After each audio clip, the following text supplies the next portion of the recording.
So it is my absolute pleasure to introduce today Dr. Ray Dorsey, who I've known. I was trying to remember, Ray, the first time I met you. I think it was, I don't know, maybe 15 or 16 at one of the Huntington Study Group meetings. So Dr. Dorsey is the David M. Levy Professor of Neurology at the University of Rochester, and he has been working to identify and eliminate the root causes of Parkinson's disease. His research on brain diseases and digital health has been published in leading academic journals and featured in multiple news outlets. And in 2020, Ray, with several other colleagues, wrote the book Ending Parkinson's Disease. And this provides a prescription for ending the world's fastest growing brain disease. He's showing it to us there. He previously directed the Movement Disorders Division in Neurology Telemedicine at Johns Hopkins and worked as a consultant for McKinsey & Company. And in 2015, the White House recognized him as a champion for change in Parkinson's disease. So Ray, thank you so much for joining us today. Glad to be with you, Jamie, and even great to be with you guys. And a huge fan of SynaptiCure and all the great work that Brian and Sandra are doing to change the course of ALS. I appreciate that. So I just wanted to start off with, just for those of you who are new to SynaptiCure, just to give you a quick little summary about who we are before we get into the meat of the presentation. So SynaptiCure is a virtual clinic for patients living with neurodegenerative diseases like Parkinson's disease. And our goal is to really simplify the care journey for everyone by offering comprehensive virtual care with subspecialty neurologists that are trained in movement disorders. We are covered by most major insurances, and we're working on obtaining additional coverage for other major insurance plans as well. We offer integrated care coordination and caregiver support and accelerated referrals to clinical trials, some that might be near you. And then for those of you that are willing to travel, we have access to other clinical trials as well that we can certainly make referrals for. And in addition to the clinical care we have in our telemedicine clinic, we offer additional services like insurance navigation, physical and occupational therapy, speech and language therapy, and we're working on rolling out behavioral health for not only patients, but their care partners as well. And this is just a quote from one of our patients that was diagnosed with Parkinson's in 2013. And they said, "I found everyone at SynaptiCure to be incredibly competent, kind, and compassionate.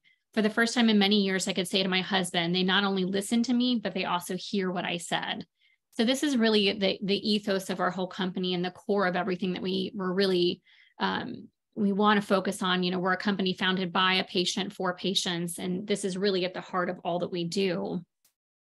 So we're really happy today to have Dr. Dorsey here. As we start these webinars, we really wanted to bring in experts in the field to talk about, you know, their interests and things that might be interesting to our patients. So Ray, I know we want to talk about your book, and we want to talk about trichloroethylene, which I'm sure you're going to tell us more about. But you know, I know one of the big things that you want to focus on is sort of the future of care in Parkinson's disease, sort of more broadly. And I know you've been a great advisor for us at SynaptiCure. So can you talk a little bit about kind of what you see going forward for the future of Parkinson's disease care? Yeah, so first of all, thank you for having me. I think if you think about it, it's kind of odd that we ask sick patients to come see us generally healthy clinicians on our terms. If anything, it should be healthy clinicians seeing sick patients on their terms. And we did do that in the 1930s. 40% of physician-patient encounters were in the home. It was a house call. And I think SynaptiCure and others are trying to bring care to patients instead of patients to care. And when you do that, I think there's something really, really, really powerful about that, as indicated by the quote from one of your patients. There's something, you know, it's a little foreign at first, but I think people soon realize, hey, this doctor or this clinician is seeing me on my terms and is interested in what I am experiencing and seeing me in my natural environment. And, you know, I'm 6'5", and, you know, I can be intimidating in the right setting. But, you know, when we see patients over telemedicine, we see them sitting down. I generally leave my white coat in the office. And then in reality, people are in control. If they really don't like the doctor, they can just press a button and gone is the doctor. It's really hard to do that in clinic. So I think for a whole host of reasons, this is a really powerful way.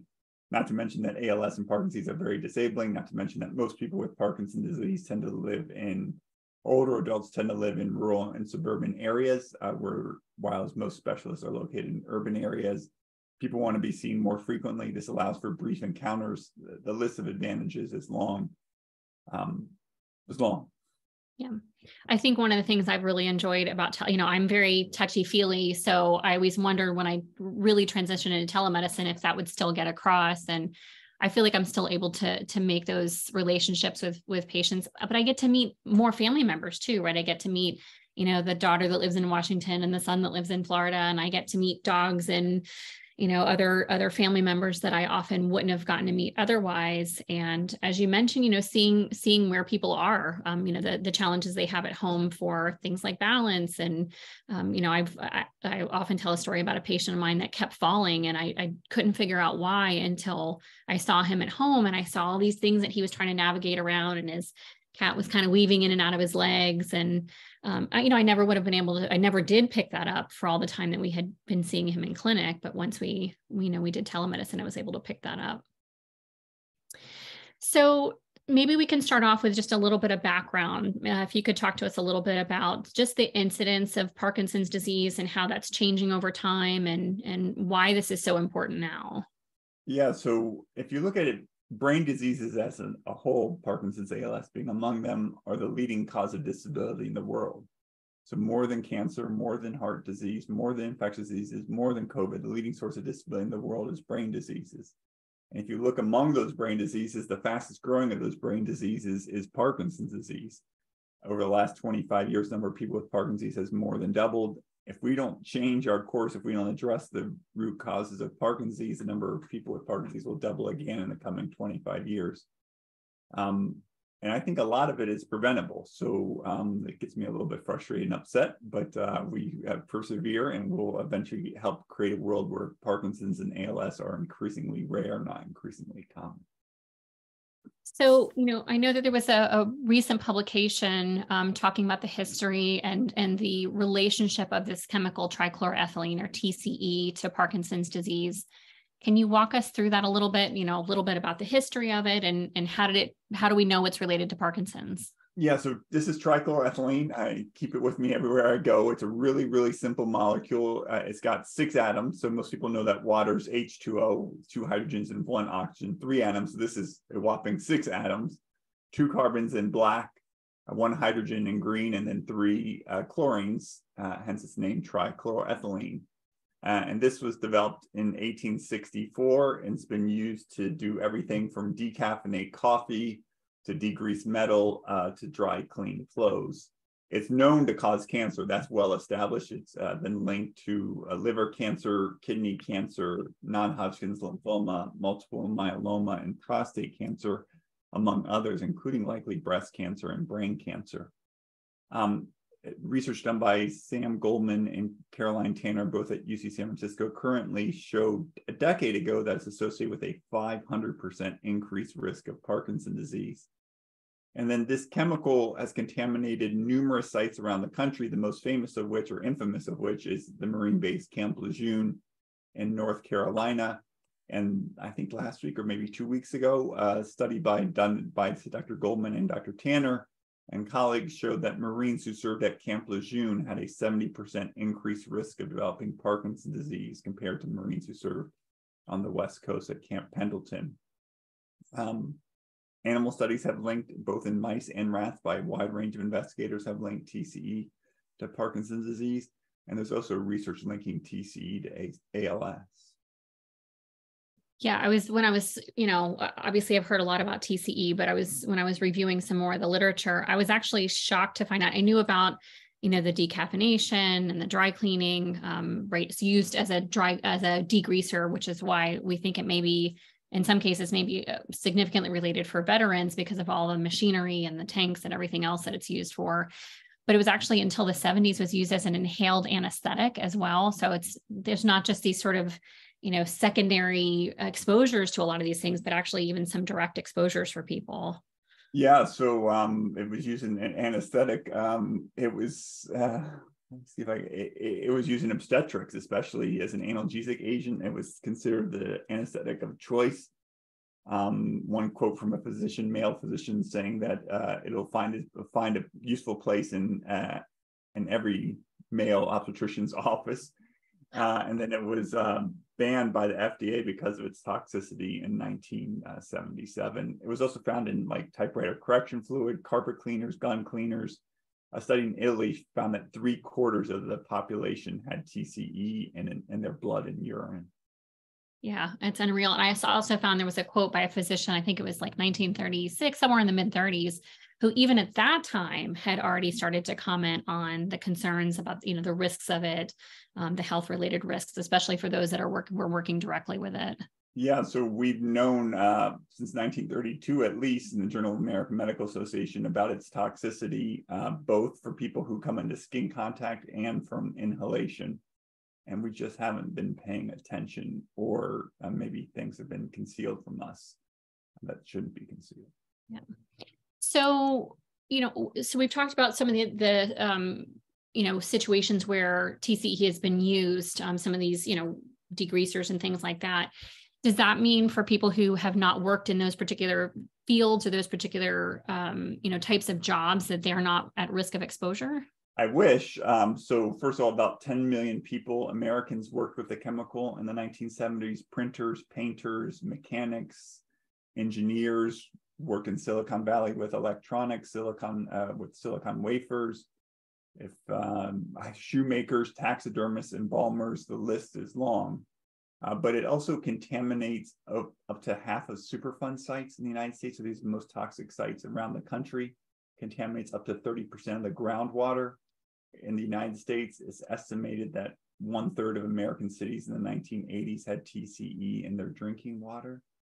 And then many people know that radon can evaporate from soil and enter people's homes and cause lung cancer. Turns out TCE can evaporate from contaminated soil or groundwater, which can move away from contaminated dry cleaning sites, for example, or military sites, and enter people's homes, workplaces, and schools undetected. So there are kids in Newport Beach, California, right where I went to high school today, who are breathing in TCE and other related chemicals in their playroom. It's in people's master bedrooms. It's in their living rooms in Newport Beach, California. And if it's in Newport Beach, California, you should be wondering where else is it. Absolutely. Absolutely. So what are the thoughts on how TCE might be related to Parkinson's disease? Why might it cause it, or at least increase the risk of it? Yeah, so this is where I get kind of excited, because I think this also applies to ALS, and I think it can tell us ways to prevent both these terrible diseases. So as you know, the brain is a gas guzzling or glucose guzzling organ. It only consumes 3% of our body mass, but 20% of our energy, of our glucose, is consumed by the brain. And not surprisingly, the cells in the brain that are consuming most of that energy are neurons, or our nerve cells. And it turns out that the cells that produce dopamine in the brain have huge energy demands. They have about 1 million different connections to other nerve cells. They're not myelinated, they're not insulated, so they have huge energy demands. And because of those connections, if you stretch them out, they're 4 meters in length, which is, twice my height. So imagine 4 meters in length. So they're basically big blobs filled with jelly beans, and those jelly beans are the energy producing parts of cells called mitochondria. And TCE and pesticides, certain pesticides like paraquat, and air pollution, all of which are likely environmental factors fueling the rise of Parkinson's disease, all damage the energy producing parts of cells. That big bag of that big nerve cell that's filled with these jelly beans, this is a toxicant aimed at those jelly beans. And so you should ask, well, what other nerve cells have lots of those jelly beans or those mitochondria? And it's motor neurons, the same neurons, that motor nerve cells that are implicated in ALS, because some of those motor neurons, they go from your brain, all the way down to your spinal cord. Some go from your brain to the lower part of your spinal cord, and then from your lower part of your spinal cord all the way to your toe. And so those things can be 1 meter in length unstretched. And so I think we're finding that there's a common mechanism by which people might be developing ALS and Parkinson's disease, and that's from mitochondrial toxicants that target nerve cells, selectively target nerve cells, or nerve cells are selectively vulnerable or exquisitely vulnerable because of their huge energy demands. So So what about, there's obviously there's a lot of genetic causes of Parkinson's disease that we've identified over time. Are these completely different cases than what we're seeing with things like TCE? So about 15% of people have a family history of Parkinson's disease, and about 15% of people have identifiable genetic risk factor. So said another way, 85% don't. So we must be wondering what's going on with those other 85%. But it turns out for those people who have genetic risk factors, we know that almost all the purely genetic causes, which are really, really rare, just like in ALS, the purely genetic causes of ALS are really, really rare, but the purely genetic causes of Parkinson's disease have impaired mitochondrial function. So those energy producing parts of cells we know are impaired by genetic mutations. So it stands to reason if genetic mutations are causing damage to those energy producing parts of cells, then environmental factors that damage those same parts of cells would be implicated. And those genetic factors might explain why some people who are exposed to these toxicants develop the disease and why some don't. We know that for those genetic causes of Parkinson's disease, like LRRK2, that there are known interactions with environmental factors. So that's likely can explain why. It's worth recalling that the majority of people who are exposed to smoking don't develop lung cancer. Only 10% of smokers develop lung cancer. So there have to be other genetic and environmental factors that explain why some people develop lung cancer from smoking and why some don't. Right. And I think the thing that, we all learn in sort of genetics 101 when it comes to these sort of gene environment interactions is, right, your genetics loads the gun, and then maybe something in the environment, some sort of exposure that you get sort of pulls the trigger as far as actually developing the disease. And I would say the environment does more than just pulling the trigger. I think it might, in some cases, 85% don't have genetic risk factors. So it may be loading the gun and pulling the trigger. Right. For some people, I think, if you get a really, really high dose, it may just overwhelm. And then some of these things could be, depend on how long you were exposed, when you were exposed. I think kids are perhaps more likely to be damaged by these by early exposures. And then it could be the way some people metabolize these drugs or break them. I mean, these toxins might also explain why certain people develop disease and some don't. Right. So a lot of times we hear that, mitochondria are related to oxidative stress. And I think one of the biggest things that questions I get asked in clinic, and I'm sure you do as well, is, well, can I just can I get this, infusion for this antioxidant, or can I take this supplement? Does it work like that, or? So people tried, so that'd be wonderful. So people, as you recall, looked at medications or even over-the-counter supplements to see if they can help with the function of these energy-producing parts of cells. So people looked at coenzyme Q10. People have looked at vitamin E in Parkinson's disease.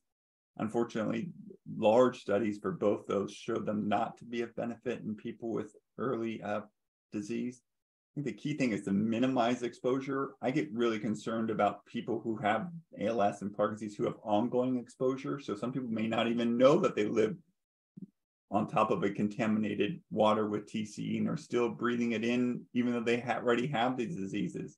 I worry about people who are drinking well water that might have either TCE or pesticides in it, and so getting exposure to that. So I tell everyone with Parkinson's disease, and it may be true for ALS, I know less about ALS, but I buy organic produce because I can afford to do so, but I think it's just a good idea, especially with these diseases. I wash my fruits and vegetables. I put a water filter on my water, like a carbon filter that you can get easily from the grocery store. If I live near a well, if I were getting my water from a well, I'd have it tested specifically for these chemicals and pesticides. I would avoid pesticides like the plague if I had ALS or Parkinson's disease. So not just consuming it, not just eating it, but if you live in a farm area, you could be exposed to it just inhaling it, or what people put on their lawn or their neighbors put on their lawn, or what people put on golf courses. All of those things could be factors in perhaps worsening both diseases. And air pollution has also been shown to be associated with an increased risk of hospitalization for people with Parkinson's disease. Absolutely.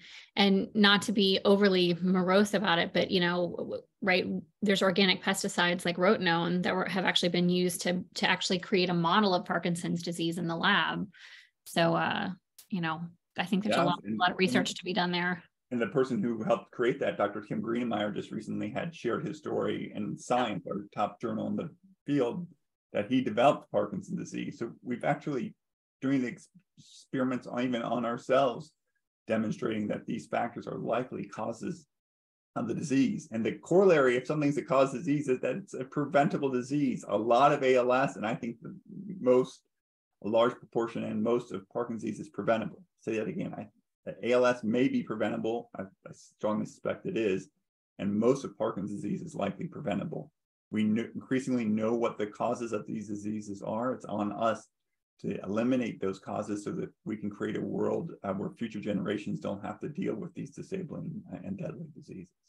So, and is this what you mean when you say, in one of your quotes, you say that Parkinson's is largely a man-made disease? Yeah. And so when Dr. Parkinson described the condition, he did so in 1817 in London. He said, one, this is a disease that's not been classified in the medical literature. He's 61 years old. He's been practicing surgery for probably 30 years. I think his father was a surgeon. He knew the medical literature, and he goes to great length to describe people who've had tremor in the past. That's been described, but this shuffling gait, the stoop posture, this tendency to go forward really fast, those were all new. And if you look at what's going on in London in 1817, it's the height of the Industrial Revolution. London's the capital. The air quality in London is terrible. The London fog was twice as bad as it was in 1952 during the Great Smog, which, if any of you watched the TV series The Crown, caused 12,000 deaths and mass hospitalizations. Air pollution in 1800 London was twice as bad it is in Delhi, India right now, which is among the most polluted cities in the entire world. So I think air pollution, which was prominent in London in 1817 when Dr. Parkinson described the condition, and later TCE, and later synthetic pesticides, ones that we created ourselves, man-made pesticides, are likely fueling the rise of the disease. Yeah. And I think it's always important to, when we talk about pesticides, right, the whole goal for the vast majority of them is to attack the nervous system of whatever pest, that we're trying to get rid of. But there's a lot of similarities, at least at the very basic levels, between our nervous system and that of the very pests we're trying to injure. Yeah, if these pesticides can kill insects on contact, you should be wondering what it might be doing to chronic long-term exposure to humans. Absolutely. So I have, some other questions that I certainly would love to address, but we've got a lot of questions coming in. So if it's okay, we'll take a few of these. So one person asks, has there been any research to understand why some people get cancer, some people get Parkinson's disease versus any of these other conditions based on this theoretically the same TCE exposure? Yeah, so it's a great question. And there's been just so little attention to these environmental causes. If you look at every research dollar that goes to Parkinson's, and my guess is the same thing's true for ALS, but for Parkinson's, only 2 cents of every Parkinson's research dollar is aimed at preventing the disease. Only 2 cents of every Parkinson's research dollar is aimed at preventing the disease. And that's likely true for ALS, it's likely true for cancer, and so forth. So that would be a great question to answer. Why do some people who are exposed to TCE develop Parkinson's? Why do some get cancer? Why do some maybe get ALS? We don't even have great answers, as far as I know, for smoking, why some people, 10% get lung cancer, some get heart disease, some get strokes, some get emphysema. So I don't have a great answer as to why it is. I suggested some of these genetic causes. I suggested that the timing of exposure. I suggested the dose and duration of exposure, maybe the route of exposure. I really can get concerned about people inhaling these toxicants because the nose may be the front door of the brain. It bypasses our blood-brain barrier, bypasses detoxification of the liver. I don't have a good answer as to why some people get cancers, for example, and why some get Parkinson's. In some cases, I think people get both. Right. So that's a great question. Yeah. And in the paper, you guys mentioned a few cases where people definitely have both. So okay, so another question was, Michael J. Fox mentioned in his early interviews that there were 4 people from the show, Leo and me, that were all diagnosed with Parkinson's. So one, if you could maybe comment, we talked about sort of the global, or at least in the US, sort of how that, Parkinson's disease is growing, but maybe if you could talk a little bit about how common Parkinson's disease is at baseline. And then this person also asks, has anyone investigated whether there was TCE exposure or pesticide exposure where they were filming? Wow. So that person should contact me, info@endingpd.org, because that person seems to know a lot. So Michael J. Fox, in his interview with Jane Pauley, said that he thinks he got Parkinson's disease from exposure to, quote, some kind of chemical. As the person indicates, it's well known and been published in the literature that Michael J. Fox was part of a cluster of individuals who developed Parkinson's disease, including 4 people from this TV show. The TV show was formed as far as I know, was formed in an underground studio in the Canadian Broadcasting Company in Vancouver. And almost every city in the country is littered with TCE contaminated sites, including likely Vancouver, including Rochester, New York. So if I had to have my druthers, I would be concerned about TCE or a closely related chemical called perchloroethylene as a potential explanation for people who are clusters of Parkinson's disease, whether it's Michael J. Fox or my friend Dan Cannell. We investigated a cluster of attorneys who developed Parkinson's disease because they live near a contaminated site. And we found high rates of Parkinson's disease and high rates of cancer in that cohort. I wouldn't be surprised if that applies to hundreds, if not thousands, of other cohorts. I'm on the crazy side. I wouldn't be surprised if TCE is the most common cause of Parkinson's disease in suburban and urban areas in the United States. And because most people in the United States live in suburban and urban areas, I wouldn't be surprised if TCE is the most common cause of Parkinson's disease in the United States. So I guess it would be interesting to see as it's been banned, at least in some areas, right? It's not banned everywhere, but as it's been banned in some areas, over time, theoretically, would the incidence of PD go down? So there's only one great study that shows a decrease in incidence of Parkinson's disease, and that's in the Netherlands. And if you look at air pollution drops substantially between prior to the decline incidence, levels of pesticides in people's fat drop precipitously before the decline.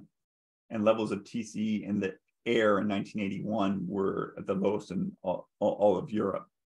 So these 3 risk factors, all mitochondrial toxin, all substantial decreases associated with a decrease in the incidence of Parkinson's disease.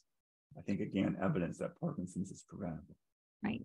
So on that, I guess sort of on that same thought, given how common Parkinson's disease is, if I have a family member with Parkinson's disease as well, should I be worried about, let's say my mom's dad had Parkinson's disease. He didn't, but let's just say he did. Should I be worried about a genetic cause? Should I be worried about an exposure? Or do you think is it possible that just common things being common? So about 1% to 2% of people over 65 have Parkinson's disease. If you have a first degree relative, your risk is 2 to 4 times greater. Still 90+% chance that you won't develop Parkinson's disease. So one, you can breathe, take a deep breath, and hopefully Parkinson's and ALS are generally relatively uncommon diseases, compared to like high blood pressure, high cholesterol, diabetes. That said, so there are genetic causes, so that would be a thing, especially if it runs in multiple members. Two of these genetic mutations, LRRK2 and GBA, 2 of the most common, tend to be more common in Ashkenazi Jewish populations, tend to be more common in Arabs from North Africa. So those would be considerations. But it's also worth noting that in addition to sharing genetics, families tend to share environment. So there are it could be environmental factors that might be concerned. So, if your neighbors all developed, or your parents' neighbors all developed cancers or Parkinson's disease, that would get me more concerned about environmental causes. Absolutely. And, one of the things we often do with new patients when we see them at Synapticure is we talk about not just where you've lived, like Seattle or New York City, but specifically zip codes, because we know that certain times there may be areas, let's say you're at the bottom of a hill and there's a lot of runoff from a particular area, that specific area may have a higher incidence of disease. But then when you look at the city as a whole, you may not see a big difference. So there can definitely be sort of pockets, of exposure. And it's good that Synapticure and others are asking why you have Parkinson's disease, because one, if you know why you have Parkinson's disease, a couple of things. One, it might tell you what other diseases you're at risk for, and you could screen like for cancer, right? It's also great if you know why you have a disease, that's the gateway to getting a cure. So just a little tangent. So when Jamie and I were in medical training, it was widely thought before we were in medical training that stomach ulcers were due to, do you remember what people thought? Stress. And so there were people doing relaxation therapies and stopped working and everything, but that didn't do anything. In fact, ulcers just continue to get worse, and many people died from ulcers. Now almost no one dies from ulcers because we know what the cause of ulcers are, and that cause is H. pylori. It's a bacteria. So it's a bacteria. And so what do we do? Once you figure out it's a bacteria, you give people an antibiotic and miraculously we get rid of ulcers. And that's happened for ulcers. It's happened for hepatitis C. It's happened for a wide range of diseases. If we find out what the cause of these diseases are, not only can we stop ongoing exposure, minimize the rates of progression, but we can come up with entirely new treatments and potentially cures for disease. I can't think of a disease that we can cure medically where we don't know its cause. Right. All of us are interested in cures for Parkinson's, ALS, Alzheimer's disease. But if we don't know what's causing it, it's really, really, really hard to cure a disease. But if we find the cause, it can sometimes become really, really easy. I don't think it's going to be as simple as an antibiotic, but it could be as simple as stop getting exposed to these chemicals and prevent people from ever getting these diseases in the first place. And I think for me, in the couple of decades since I've started training, just how cancer care has changed so much. And, in a lot of cases, we don't know exactly what causes it, but we've learned a lot about the different biomarkers and the genetic contribution. So in some of those cases, sometimes we can cure it, but at least we can sort of keep it at bay or sort of maintain a level instead of it continuing to progress.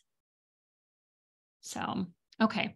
So there's another, these are sort of questions that are all related to how do we know if we're being exposed? How do you get tested? How do you get rid of it? If we find out what our levels are, how do we get rid of it?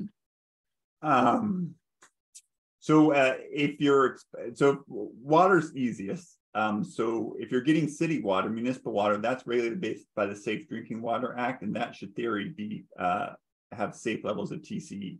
That said, I get municipal water. I still put a water filter on my thing because I don't know when I still get concerned because some people were getting water from city sources or from freshwater sources and we're still getting exposed. And there are other chemicals that I just don't want to get exposed to too. So I put a carbon filter on my water. I'm drinking water and it's been filtered by a very inexpensive carbon filter, like Pure, Brita, and all those things. If you get wells, you need to test those wells for TCE and perchloroethylene. Perchloroethylene has one additional chlorine atom. Another chemistry is vinyl chloride, which is really maybe linked to ALS, has just one chlorine atom. That's the chemical that's at East Palestine, Ohio from the train accident. So I would test my well for those chemicals specifically. You can get, just like people can test for radon in your basement, you can test for TCE in your home. I've put some black pages in the back here of our book. And you go to the EPA website around vapor. It's called vapor intrusion. Maybe Jimmy can type that in, vapor intrusion, and find out how to do it. Now, getting it, and if you live near a dry cleaner, I would definitely be testing. And if you live near a contaminated site, I would definitely be testing. And if you were an apartment building above a dry cleaner, I would be getting it out. I think it's really, really hard because the relevant exposure might have been decades ago. So if you've been exposed in the past, I don't know of a way to get it out. There was a study recently trying to get, we know that people with Parkinson's and Alzheimer's have high levels of metals in their brain, including iron. And there was a study looking at a drug that could get iron out of the brain to see if that would be helpful. And they gave the drug and it got iron out of the brain in people with Parkinson's, but it made their Parkinson's worse and it caused more side effects. So those people got worse. They did much worse. So I think it's really hard to get it out. So what else can you do? Exercise can protect those remaining nerve cells. So vigorous exercise. This is definitely true for Parkinson's and I think for ALS as well. I always tell people at least an hour a day of exercise, running, swimming, yoga, Tai Chi, ballroom dancing, rock steady boxing, I think are all beautiful things that you can do to release growth factors to protect remaining nerve cells. And by all means, avoid getting exposure to additional these chemicals. If you live in like Southern California, where my parents do, my kids got them an air filter for Christmas for their home to decrease exposure. If you drive through traffic, roll up your windows, put on your air conditioning, circulate the air, reduce your exposure to these toxicants. And I think this gets to one of the other questions is, is it thought that TCE is like a causative agent, or is it maybe like a combination of multiple things? I think it's likely a cause. Now, everyone gets all bent out of shape alike. Can you prove it? there's a great line from retired Master Sergeant Jerry Ensmiger, who was a drill instructor at Camp Lejeune. His daughter died from leukemia, likely from TCE. And he goes, the benefit of the doubt should go to the people, not the chemical. So absent evidence that TCE is safe, I think there's more than enough evidence to suggest it's not. It causes cancer. That's established. World Health Organization says that, the EPA says that.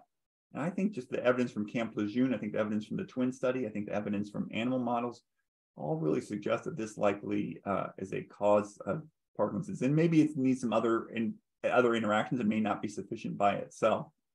But I think there's more than enough evidence for us to think, hey, we can avoid people from ever getting this disease.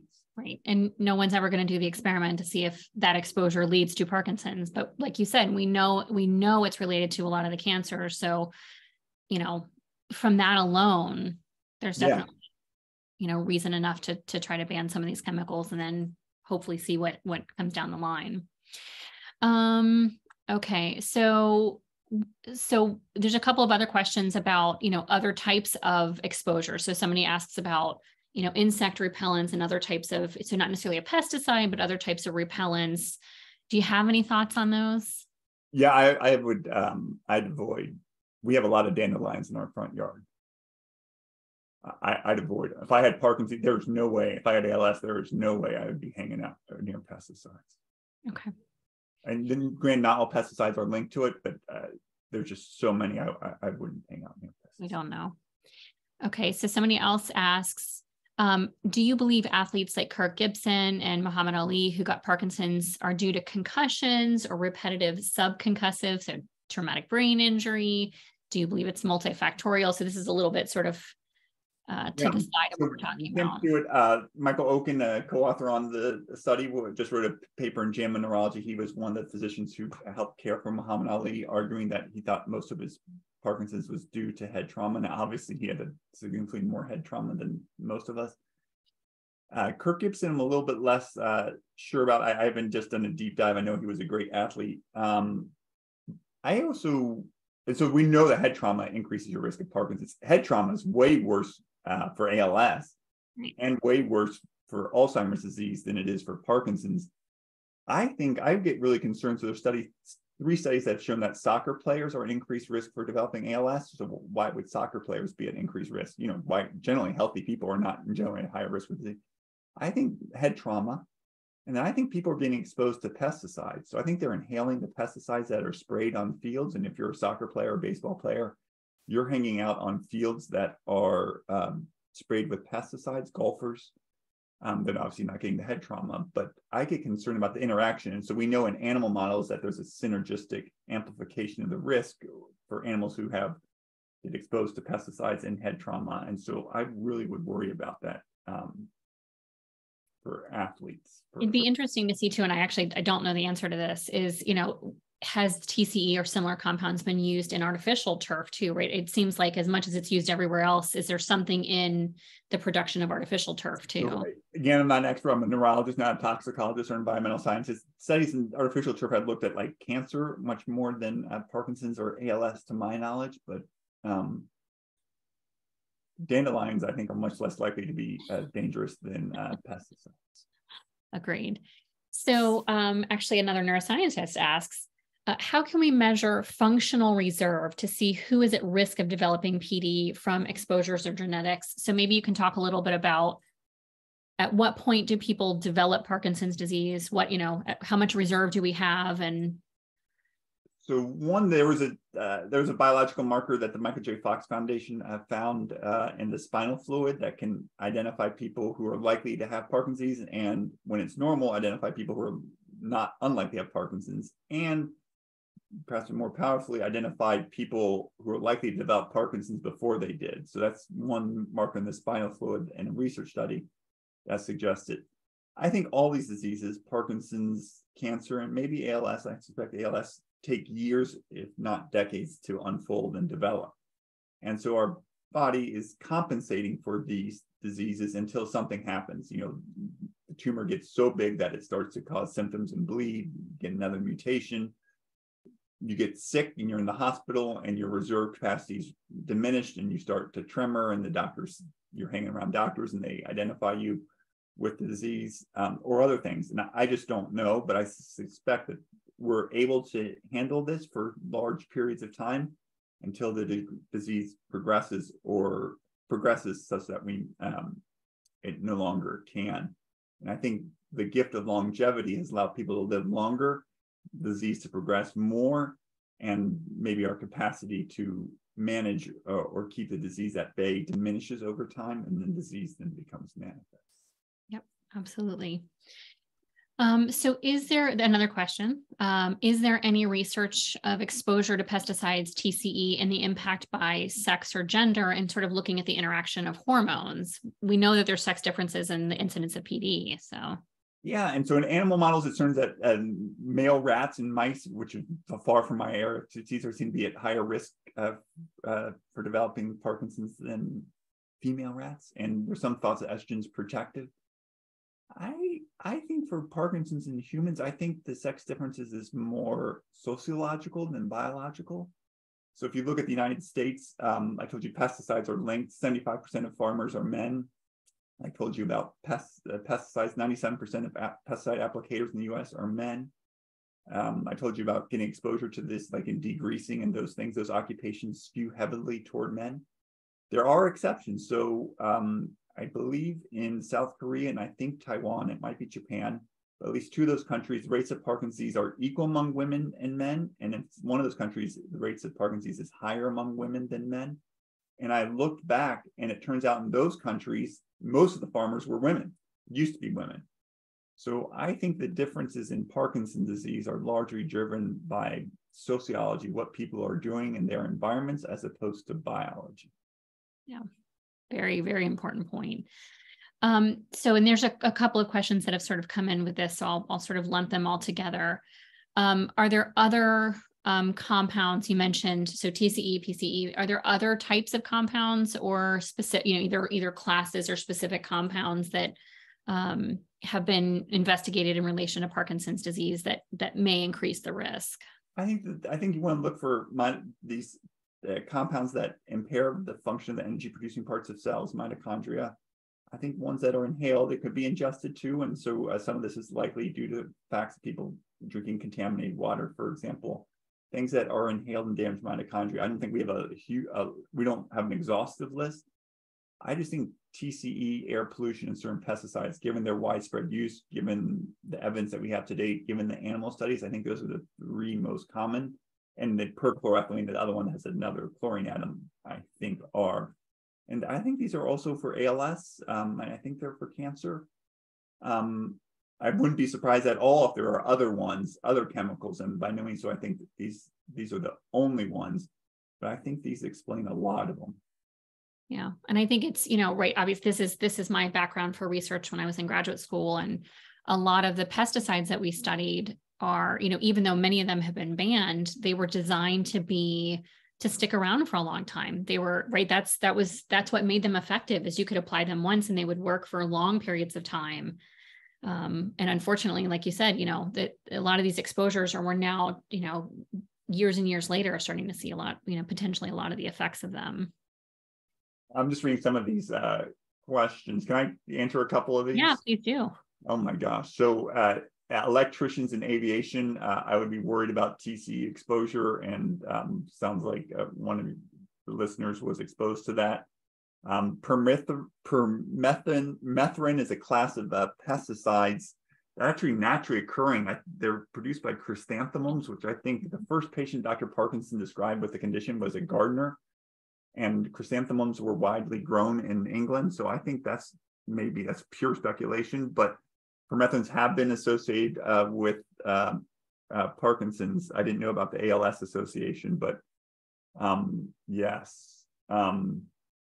Yes, there have been clusters of Parkinson's in agricultural areas. So people who work with paraquat, this pesticide that's also strongly linked to Parkinson's, have 150% increased risk of developing Parkinson's. There have been studies in Canada and Australia, and in France, that show a near perfect correlation between pesticide use in agriculture areas and rates of Parkinson's. Near perfect correlation. Like even height in basketball players doesn't have a perfect correlation. So the strength of the level of correlation is just very, really high. And it turns out the pesticide manufacturer for paraquat knew about the study, and they were concerned that they might be exposed to liability like the asbestos manufacturers. And they said that Parkinson's can go on for decades. And they're right. Is there a map of contaminated sites? There should be a map of contaminated sites. The EPA, I think, has a map of Superfund sites. Our book has a map of some Superfund sites and sites in Silicon Valley. And California, I think, has a map of sites. But they're there, but they're not exactly the most user-friendly, but they're there to be had. Absolutely. So I'll mention while you're looking through those too, there are a lot of efforts for whether it's pesticides or TCE or a lot of these compounds looking at how can we break these compounds down. But one of the biggest things is we want to make sure that the breakdown products of it are not just as toxic, if not more toxic, or they can be spread more easily than the parent compounds. So I think it is important to note that people are, even if some of the legislation might be behind the times, there are a lot of people that are looking at how we can actually try to, break a lot of these things down. Then a couple more, then I'll let you ask some questions. So is one-time exposure enough? I think it's unlikely. But every time I say that about TCE, I get bit, and someone comes and tells me of some concern. So I used to think dry cleaning was safe, and then someone points out that some people, like blue-collar jobs, they would have their uniform dry cleaned every day, and they'd be wearing the thing. And we know that dry clean clothes off gas, they release the gas into it, and they are 30 years of that. And yeah, that might be the exposure to do it. And people ask about the lag. And so you don't smoke a cigarette and develop lung cancer the next day. It takes 25 years or more for lung cancer. And it turns out, research by Dr. Goldman and Dr. Tanner, 10 to 40 years between exposure and development of the disease. The Camp Lejeune study, so man, remember, these are Marines, who by definition are healthy, right? So these are the best and brightest of the US. So these individuals were exposed at age 20. They were exposed for 2 years on average, and they were developing Parkinson's in their 50s, if not sooner. And I think an important point on that too is, we talked about the role of traumatic brain injury and things like that. When you look at Marines from Camp Lejeune versus Camp Pendleton, theoretically, I don't think they looked at this, but theoretically, the risk of head injury and those things should be about the same. So you sort of take that part of it, those sorts of things out of the mix, and what you're left with is potentially different exposures. Yeah, and there's good reasons to think that 70% is an underestimate. We're early in the course of, these people are still young. They had other features. Some people who weren't diagnosed with Parkinson's already had a tremor, suggesting that they're going to be. Turns out that people at Camp Pendleton was also contaminated with TCE, so there was likely artificially inflated rates of Parkinson's in the control group. So all this is understating it. So if I'm scaring you, I should be. I mean, this should be scary, but I think that's hopeful. We can get rid of these things. We can get rid of these chemicals. In New York and Minnesota have passed bans to ban TCE, so you're not allowed to use TCE anymore in New York State where I live, but there's still contaminated sites. The EPA said that both these chemicals, TCE and this perchloroethylene, pose an unreasonable risk to human health. It's time for the EPA to ban it. Senator Cory Booker in New Jersey has proposed legislation that would ban paraquat. If we do all of these things, we can create a world. It may not help the people right now, but I think it could still help the people right now. But it will definitely help the millions of generations of humans to come in the future from ever getting these disabling and deadly diseases. Right. And to get to your point before, if you have a diagnosis already, if you can reduce continued exposure, then perhaps it'll slow progression, or at least not, it won't be as accelerated as it was. So there's a couple of other questions. So somebody was saying they love the quote, "The benefit of the doubt goes to the people, not to the chemical." I 100% agree with that one. We talked about, sort of the detoxing, if we can break these things down. So one gentleman with Parkinson's is saying, it really sounds like PD should no longer be categorized as a movement disorder, but rather as a nervous system disease, which I think most of us consider it that way, even though we sort of identify it by the actual movement part of it. But do you think as we look at some of these exposures that it would change the way we classify some of these disorders? Yeah, I think sometimes we're blinded by what we see. And so Dr. Parkinson was describing what he saw. And actually, of the 6 people he described, only 3 did he actually examine. So the other 3 who were just describing what he saw. And so the most visible manifestations are the movements. And so that's why it's classified movement disorder. But we know the earliest symptoms of Parkinson's are loss of smell and constipation, which gives us a great clue as to where Parkinson's might be beginning. And this guy, Heiko Brock, in 2003, put forth this hypothesis that Parkinson's isn't even primarily a brain disease, that it begins outside of the brain, that it begins external to the brain, either in the gut moving up to the brain through the vagus nerve, or through the nose and then back to the parts of the brain. So, you could say it's a nose disease. I think that would probably be more accurate than just saying it's a brain disease, but we know it has manifestations. And I'm not convinced that, it doesn't have manifestations in other parts. If these things are damaging the mitochondria, it's suggested why the nerve cells might be most vulnerable, but doesn't preclude other cells from becoming also being vulnerable too. And you can just see the pathology marches out over time. Absolutely. So there's several questions about sort of other types of exposures and chemicals. So there's been a couple questions about the role of alcohol, especially I think more on a sort of an alcohol abuse level, and if there's any relationship with that and Parkinson's. Not a huge amount, but alcohol has its own its own toxicity. And if I had a brain disease, I would be avoiding anything that would be challenging my nerve cells. So I would minimize exposure to alcohol. And then somebody else asks about how does encephalitis or von Economos, right? So those of you who watched, I just blanked on the name of the movie. Awakenings. Which is interesting considering how Robin Williams ended up passing away to a related disorder to Parkinson's. So how is that thought to have caused Parkinsonism? And how do some of these other other exposures may cause Parkinsonism? And what does Parkinsonism mean? Yeah, so Robin Williams, just an aside, grew up right next to a golf course. And there are some viruses that have been likely caused Parkinson's disease due to their ability to get into the brain. COVID does not appear to get into the brain. And so this sleeping sickness, which happened in the 1920s, right after the influenza pandemic, no one, as far as I can tell, can really tell us what caused it. But let's assume it's a virus or a reaction to the virus, which caused inflammation of the brain, and people developed Parkinsonian symptoms later, and they got frozen in time. And then people, Oliver Sacks and others, gave them levodopa, and that led to this awakening where they could move again. I don't have a great sense for how the sleeping sickness actually caused Parkinsonism. No question that it did. But I don't know why. I don't know if the virus or the inflammation was selective to the areas of the brain that we know are affected with Parkinson's. I would suspect. I don't think I've ever seen autopsy studies. I presume that they have been. But I don't know. I'm not sure.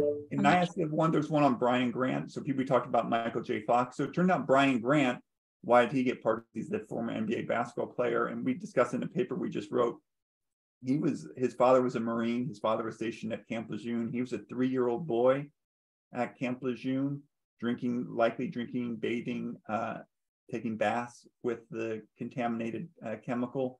His brother almost died from a respiratory illness. His father died of esophageal cancer, both linked to TCE. So I think Brian Grant's story is another example of why I think Parkinson's may be preventable and how we can create a world without this disease in the future, just like it was a really rare disease when Dr. Parkinson described. Absolutely. So I think in the interest of time, there's a lot of other questions. So I'm going to try to get to those offline. We'll try to answer all of these questions. So what's the takeaway? What can we as individuals do regarding TCE in general? What are the future directions that you see that we can help with or that needs to be done in this field? So we've inherited gifts from previous generations. We live in a world that's free of typhus. We live in a world free of smallpox. We live in a world where polio is not curable, but essentially we live in a world largely free of polio because we've prevented it. We live in a world where HIV is both preventable and treatable. We live in a world where drinking and driving is socially unacceptable. And thousands, if not millions, likely millions of us have benefited from all these changes, all occurring in the lifetime of many people participating on this call. So these are all gifts we've received from previous generations. And with a gift, you have an obligation to receive, and then you have an obligation to reciprocate. And so I think we should be thinking about creating a world where ALS, Parkinson's disease, and many other brain diseases are extraordinarily rare instead of extraordinarily common. And we can do that by cleaning up our environment and identifying the likely causes and certainly the known risk factors for the disease. We can create a world largely free of trichloroethylene. It's been around for 100 years. I think a century of causing cancer is enough. We can create a world where dry cleaning chemicals, we're not exposed to dry cleaning chemicals just so our clothes don't shrink and they're fueling the rise of Parkinson's. We can get rid of pesticides that are from the 1960s. If engineers can develop safer cars and airplanes, chemists can certainly develop safer pesticides. And I can't think of a better gift that physicians can give than to a world where the diseases that they're caring for just don't happen or are really rare. I can't think of a much better gift for people who are most directly affected by the disease than to ensure that other people are not going to suffer the disability that these diseases have put upon them. What a great gift to give to future generations is to say that we're the last generation that's going to bear the burdens of ALS. We're the last generation that's going to bear the burdens of Parkinson's disease. And although we're bearing the burden now and today, and we suffer with it, we're going to make sure that future people don't do it. Yeah, absolutely. If I could do that for my sons, or, it's the greatest gift we could do. Well, Ray, I really, really appreciate it. We could talk, there's lots more questions. We'll definitely work on getting those answered. I think we could talk for, another hour on a lot of these things, but we really appreciate you taking the time today to join us. I'm going to share, there's one more question I wanted to get to. I'm going to share my screen. So if you would like to learn more about SynaptiCure, you can book a free consultation today. There was a question about how we can work with your existing clinic if you already have a neurologist. And so I always like to tell people, a lot of times you may have issues that come up between visits. So we're happy to work with you in between your visits with your neurologist. We want to communicate with them to fill in any areas where you still feel like you still need some support. And this model is not new, right? We've talked about cancer a lot today, actually. We see this in oncology as well, where people often have a local neurologist, and then they also work with an oncologist. And so in some cases, you may be able to work with a local neurologist. I think I might have said neurologist the first time too, a local neurologist, and then maybe a movement disorder specialist. So feel free to reach out to us. We're happy to talk to you more about what specifically we can offer and answer any questions that you might have. So thank you everyone for joining us today. Ray, thank you again. And it's always great to see you. And just to say, if people have additional questions I didn't get to answer that you can't answer, that people want to tell me more about their stories, I'd love to hear it. info@endingpd.org. If you haven't got a copy of our book, please get one. It's all the author's proceeds are going to efforts to prevent and end the disease. If you can't afford it and you want a copy, just email us your mailing address and we'll send you one for free. info@endingpd.org. info@endingpd.org. Yes. Perfect. Okay. We'll make sure we put it out too when we post the recording of this. For anybody who didn't get to see it, we'll make sure that we put that in the comments as well. And hi to John and Jack out there. Thanks so much. Have a great day, everyone. Bye-bye. Bye.